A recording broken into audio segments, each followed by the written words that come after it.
self-evident that all men are created equal, that they are endowed by their Creator with certain inalienable rights, that among these are life, liberty, and the pursuit of happiness. Almost 250 years ago in Philadelphia, a dream was born.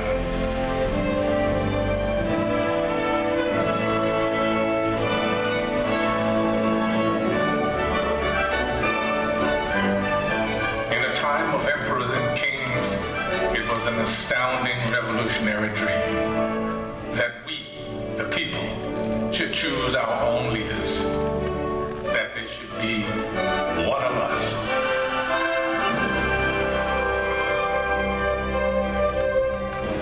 This was a dream born of fire, safeguarded by sacrifice during a brutal winter at Valley Forge. Yet it was a dream that was almost over before it had truly begun. The war for independence had left the American colonies bankrupt. Leaders argued, unpaid troops rebelled, and some even cried out for a return to monarchy, and for General George Washington to be crowned King of America. But the man who had led an army of farmers to victory over the mighty British Empire made it clear that the only title he desired was citizen of the United States of America. I am at a loss to conceive what part of my conduct could have given encouragement to an idea which to me seems the greatest mischief that can befall our country. If you have any regard for yourself, banish these thoughts from your mind. But when the new nation finally adopted its Constitution, and it came time to elect its first president, there were no doubts about who that president should be. Only he had such doubts. I fear my countrymen will expect too much of me. I walk on untrodden ground. There is scarcely any part of my conduct which may not hereafter be drawn into precedent. In the end, Washington set the most important precedent of all. The man who could have been king stepped down after 2 terms in office and took his place again amongst the people.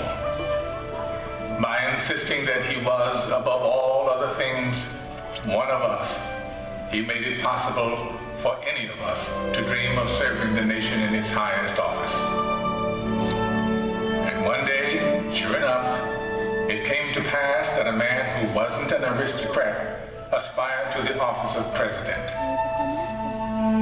Andrew Jackson was a battle-forged frontiersman, and according to his predecessor, President John Quincy Adams, a barbarian who cannot write a sentence of grammar and can hardly spell his own name.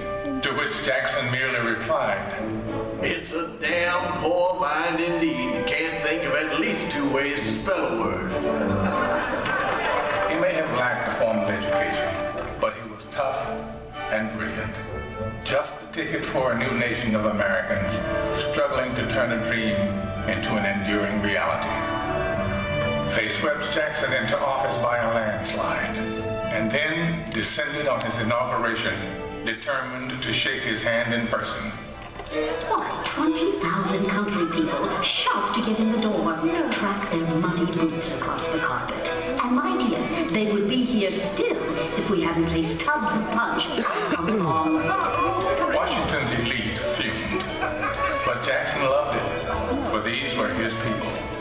He was proud to be one of us. And do not forget that the planter, the farmer, the mechanic, and the laborer form the great body of the people of the United States.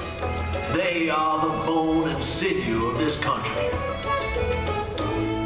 But Andrew Jackson would wage a mighty struggle to hold that great body of people together.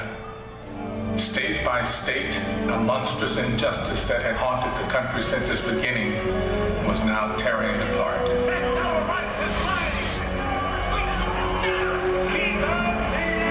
As civil war threatened, we searched deep in our heartland for a leader equal to the ordeal ahead. It was perhaps a vindication of the American dream we found a plain-spoken, self-taught lawyer from Illinois whose campaign platform could be summed up in 5 simple words. All men are created equal.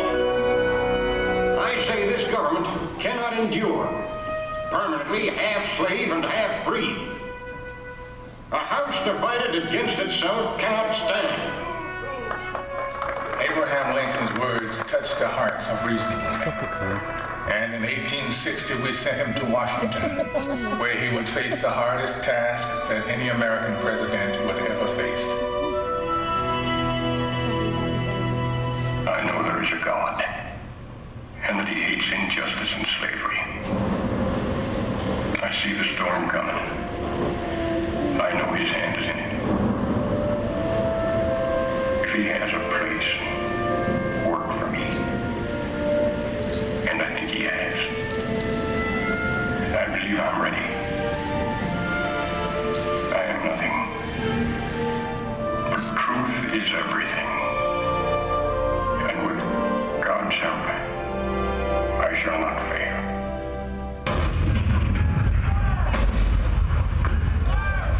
April 12, 1861, Fort Sumter. The cannon spoke for war, bitter, violent, and devastating.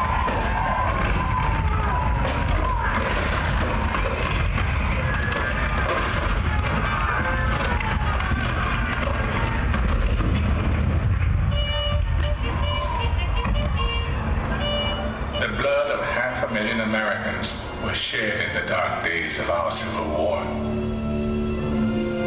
But as the sun rose on a cold November day in 1863, thousands of Americans gathered on the battlefield in Gettysburg to hear President Abraham Lincoln give meaning to our sacrifice.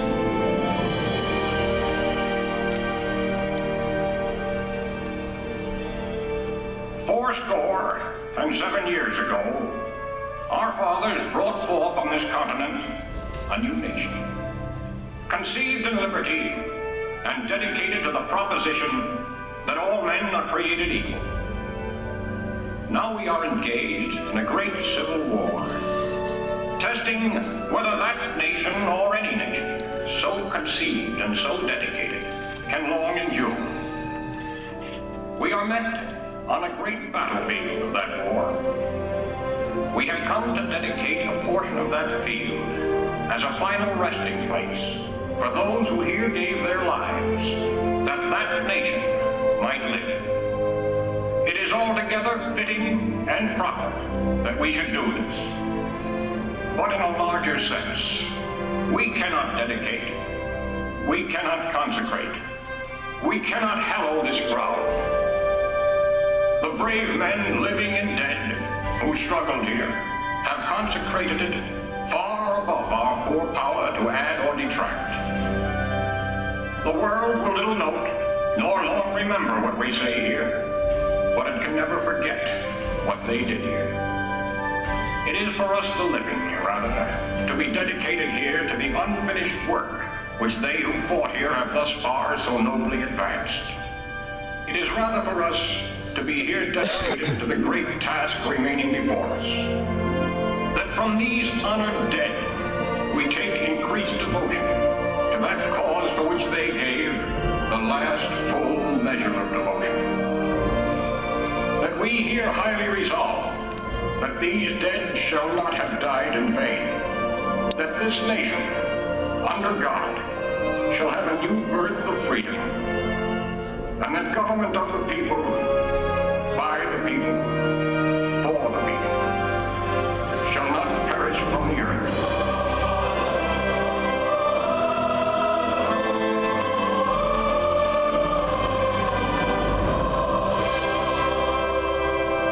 This nation did have a new birth of freedom. And as our frontiers pushed west, we looked for new leaders that embodied our bold new spirit. Leaders like Theodore Roosevelt, born to wealth and privilege, but imbued with the spirit of the American frontier. He rode with cowboys and led his rough riders up San Juan Hill during the Spanish-American War. This kind-hearted, tough guy fought against and for the working class. We called him Teddy. Anything else would have been far too formal. That's where you get the He even refused to call his official residence the Executive Mansion. To him, it was just a house. It was just a White House. And so it would always be called. 3 decades later, his distant cousin Franklin Delano Roosevelt would occupy that same White House and lead the country through its hardest trials since the Civil War. A world war was looming, and the Great Depression had paralyzed a great nation. The president we called upon to lead us through those hard times was himself paralyzed by polio. But with determined optimism, he had triumphed. And now he was ready to share his cheerful strength with a badly frightened people. During FDR's fireside chats on the radio, entire cities came to a standstill and listened. To the people themselves. Let us unite in banishing fear. Together, we cannot fail. In a calm and reassuring voice, he called out to America, and America answered back. We're just modest, middle-class people having lost what little we have. My savings are tied up in a closed bank. I believe that you will guide us through these dark days. Protect us from that conflict in Europe, dear President. And I expect to be in service shortly. Now we know we are not fighting alone. I feel that at last we can hope. With that hope, we began to believe in the future again. FDR had reminded us of the power of the American dream.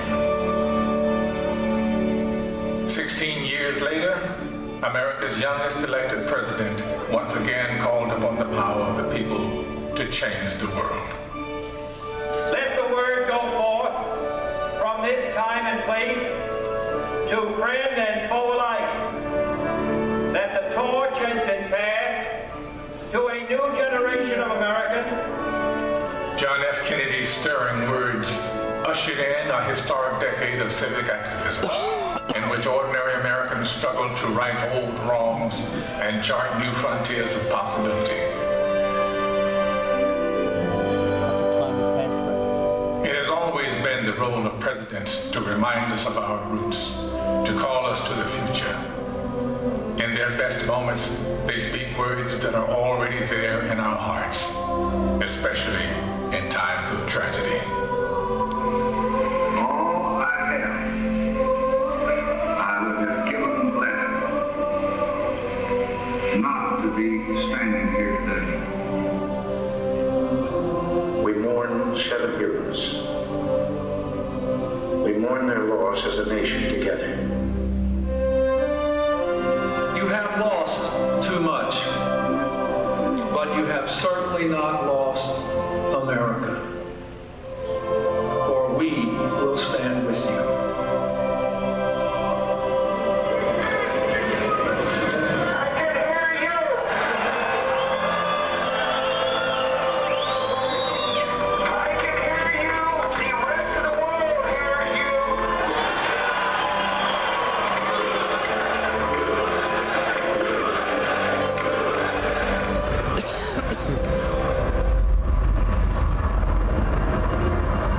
Nothing ends here.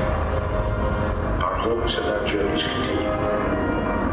And as our journeys continue, what once seemed revolutionary now seems profoundly simple. That we should choose our own leaders. That our hopes should be their hopes. Our fears, their fears. Our dreams, their dreams. Ladies and gentlemen, the presidents of the United States. George Washington, John Adams, Thomas Jefferson, James Madison, James Monroe, John Quincy Adams, Andrew Jackson, Martin Van Buren, William Henry Harrison, John Tyler, James K. Polk, Zachary Taylor, Millard Fillmore, Franklin Pierce, James Buchanan, Abraham Lincoln,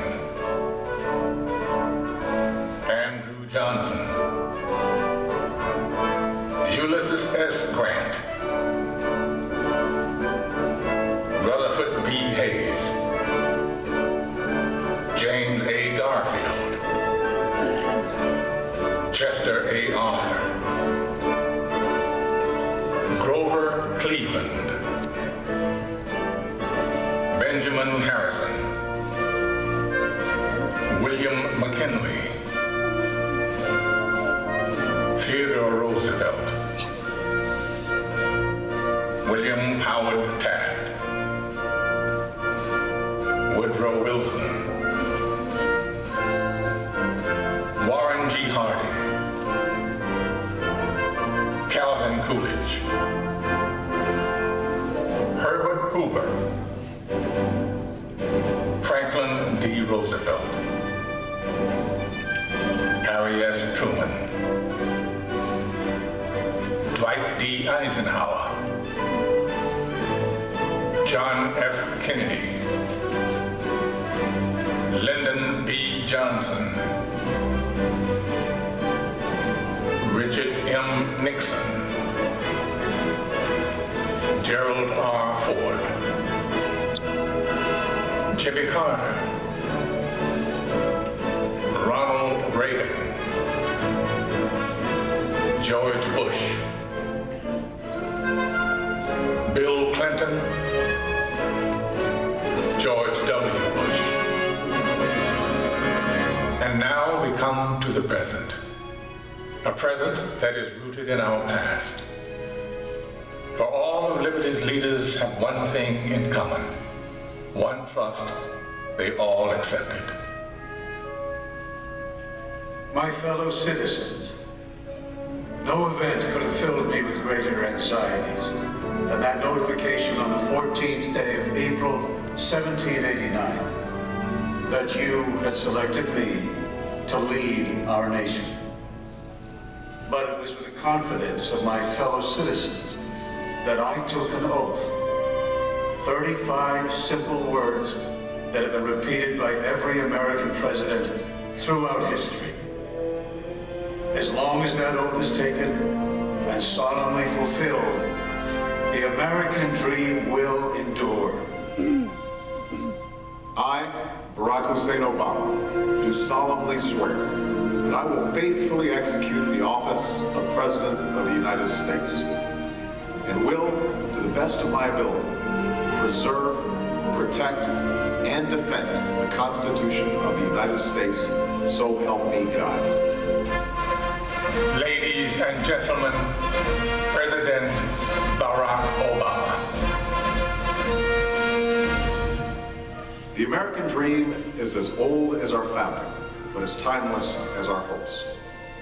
It is reborn every day in the heart of every child who wakes up in a land of limitless possibilities, in a country where we the people means all the people.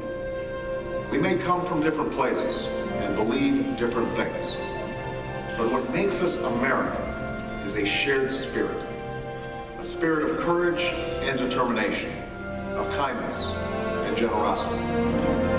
It is a spirit grounded in the wisdom of the generations that have gone before us, but open to the unimagined discoveries and possibilities on the horizon that lies ahead. Let us enjoy it, cherish it, defend it, and pass it on to our children as the bright and beautiful blessing it is. This enduring American dream.